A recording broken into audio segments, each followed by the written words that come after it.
So this session will be detailing you about virus structure. When you talk about virus structure, there are only two things coming up into the picture. One is capsid, another is genetic material. So virus structure is basically composed of these two things, which is genetic material or it can be capsid.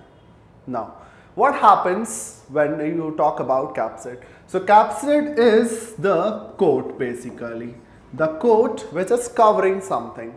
And this coat is made up of protein. There is this protein coat. And this coat is made up of with many small molecules. Those are called the monomers of capsid, and these monomers are called capsomer.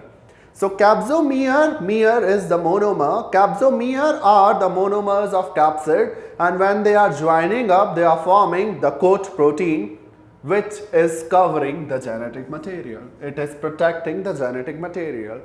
Now when you talk about our body, any of the eukaryotes or prokaryotes, any of the cell you talk about, the DNA is the genetic material.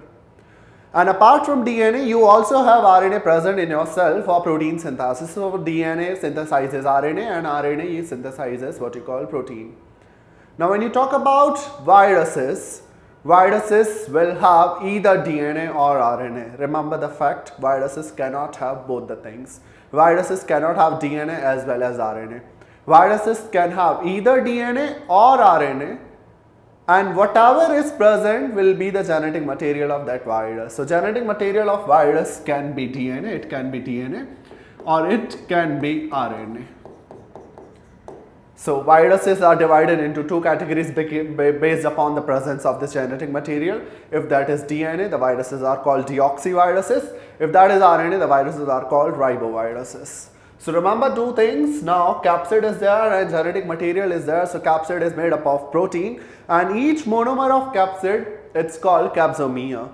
When you talk about genetic material, it can be DNA, it can be RNA, anything it can be there, and whatever will be there will be the genetic material of virus. And combining nucleic acid, because DNA and RNA both are nucleic acid, when nucleic acid and capsid combination is present, that is called nucleocapsid. So viral structure is basically a nucleocapsid. Now, what you see, because I've already told you the nucleic acid is present in the form of DNA or RNA, so you can see the genetic material is present and the capsid is present.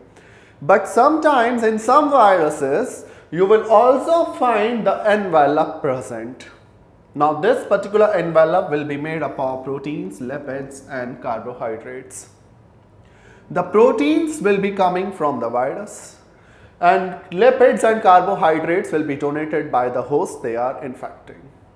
So this envelope is another covering, and it is not present in all the viruses. It is basically present in few human viruses. When you talk about, you have like HIV virus or herpes virus. So HIV and herpes virus and some other human viruses, they will basically have the envelope, which is even the protection layer for capsid and genetic material. The viruses where you have the envelope present, they are called enveloped virus. Similar, like the capsid was made up of so many small units, and those small units were called what you call capsomer. The envelope is also made up of very small units, and these small units are called papillomere, if you can look here. So capsomer are the units of capsid and papillomere are the unit of what you call envelope. So this was all about the viral structure. In next session, I'll be talking about history about the viruses.